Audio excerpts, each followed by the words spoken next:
All right, Brandon Hetzler again, still with Movement Restoration, and we're filming here in Southwest Missouri at a classroom that I have kind of hijacked for the afternoon. So, like I said in the last one, if you see me taking off running, it's because campus security saw my truck out there and kicked me out. Anyway, we're going to talk now about shoulder mobility and how we correct it. Just like I said in the last video, if you don't know what shoulder mobility means, if you don't know what shoulder mobility is referring to in regards to the FMS, go to www.functionalmovement.com. Get more information on the FMS and what we actually mean by that terminology. Just like I said on the last video, we're not going to get into the why behind any of this stuff. We're just going to show you the how-to. Some of the exercises that we're currently using to correct the issues within the FMS that we find. This is a starting point, not a recipe. If you talk to me in a few hours, a couple days, there's a high likelihood that these exercises that we're going to cover today have been replaced by some new exercises that we're going to cover today, or cover to correct this issue. The exercises that are listed on here, each individual exercise is the least important part of the equation. It's really the progression that we're going through and understanding what we get from each intervention that is the important part. That's why I really say at any given point these exercises really are interchangeable. So we're going to get in and talk about the trunk stability push-up today. First question we have to ask when it comes to correcting the trunk stability push-up is, how do I know if it's a strength issue or how do I know if it's a stability issue? I can't answer that question. I'm just not going to on the video today because remember, it's not the how, it's the why. So if it's a strength issue, we have a strength fix. If it's a stability issue, we have a stability fix. If you want to know how to determine the two, you're going to have to find me and talk to me in person. Sorry. We're going to get into the how to address the trunk stability push-up if it's coming from a stability problem. So first thing we're going to get into is a drill that Dr. Ed Thomas taught me in his living room after playing toe marbles. Great story, but again, we're not talking about the whys, we're talking about the hows. So for this one, half foam roll works really well. I only have a full foam roll, so use the half foam roll. Sacrum goes on the foam roll, spine goes on the foam roll, and the top of your head on the foam roll. I want you to go into full hip extension, and then your arms are off to the side. And you're just going to start out here breathing. And what we're looking for here is we're just wanting to open up things on the anterior chest. There's another variation of this that we can utilize if we have a barbell rack.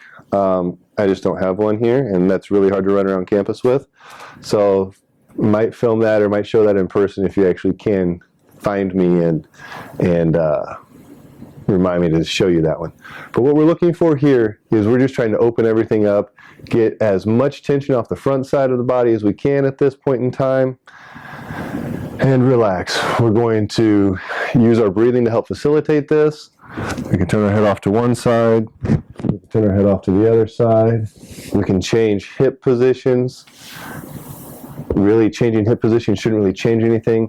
And again, what we're going for is trying to open up that anterior chest. Spend a couple minutes doing that.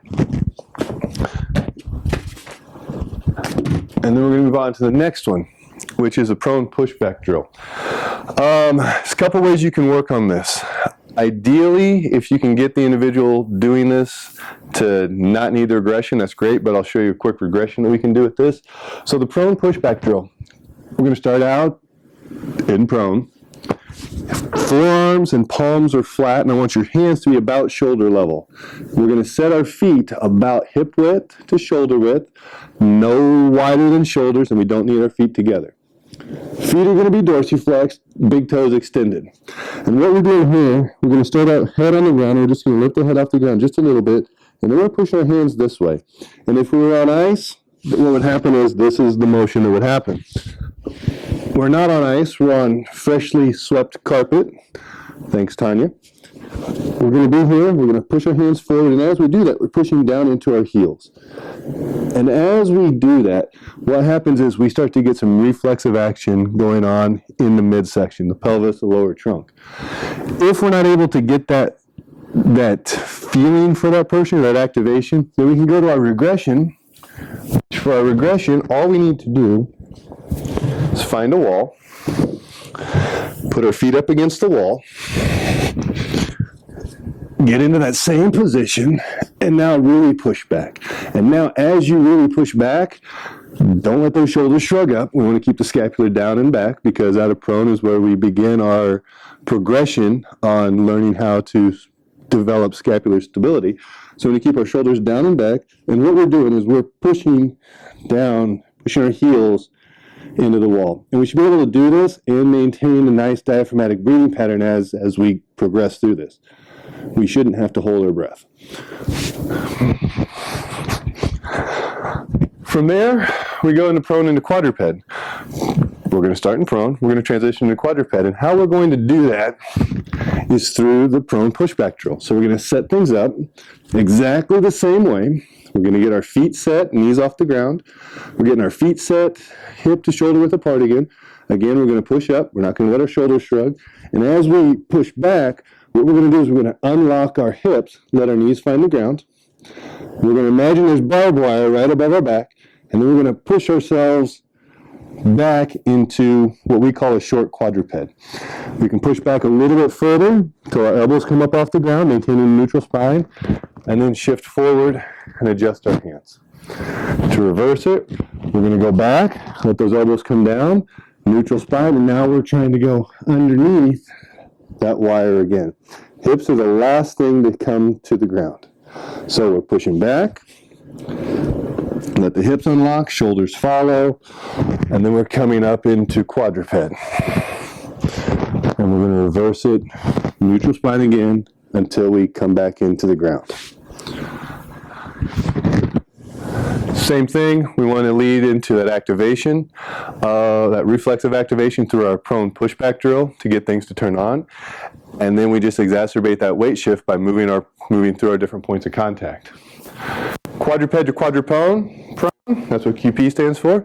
If you don't know what quadruprone is, you're not cool. You haven't come to talk to me, or you haven't come to one of our workshops. So either you can figure it out from the video, you're going to have to come find me to see what it is. So our starting point here is going to be quadruped. We're going to get into a good quadruped position. When we're saying good quadruped, what I mean, I want everything here in a straight line. Neutral tibius and none of this, none of this. Feet dorsiflexed, big toes extended. Hands about shoulder width and directly underneath the shoulders. Now, for this one, we're going to have to change this up a little bit. We're going to have to go about 1 to 1.5 hand widths out in front of us. And what we're going to do, we're now going to push our toes. What we're trying to do is push our feet behind us, but our feet are going to be fixed. And as we do that, we're going to push. Now, our only way to move is to then move forward. We're going to shift our way forward onto our hands and knees up off the ground. We're going to do this and maintain our ability to breathe through our diaphragm, and then reverse it and come back to our starting point. So again, we're pushing down into the ground, coming forward to the top of a plank or quadruprone. I just save you guys from having to find me, being able to maintain that diaphragmatic breathing and coming back. And again, we're wanting to do this in the presence of a nice, stable, organized spine. Last thing, half quadruprone row. So I've introduced you to quadruprone, now I'm going to introduce you to half quadruprone. I'm going to use a kettlebell, you can use a dumbbell, you can use a sandbag, you can use a medicine ball, a small cat, whatever you want. But what we're going to do for half quadruprone, technically we could call it half quadruprone or we could call it half quadruped, doesn't really matter. But what we're going to do, quadruprone on my left side, quadruped on my right side, neutral spine, and what we're going to do, whichever knee's on the ground, that's the hand. Okay, just killed a spider, almost died. I'm a little freaking out right now, but I'll be okay. I'm going to push through this. So whichever knee's on the ground, opposite hand is engaged in the ground. We're starting to work on some of that cross-lateralization. The hip that's extended, that's the arm that's going to be working. So what we're going to do from here is we're going to maintain neutral spine, which also means neutral spine in the transverse process, so my shoulder's not going to dip. And all we're looking to do is take the bell, bring the bell up to here, complete a breath cycle, back down. Now, you might be thinking, and at the bottom, we're always setting it down. completely unloading that. So we're not just cycling through here. We're completely setting the bell down, re-engaging, completing the breath cycle, and back down.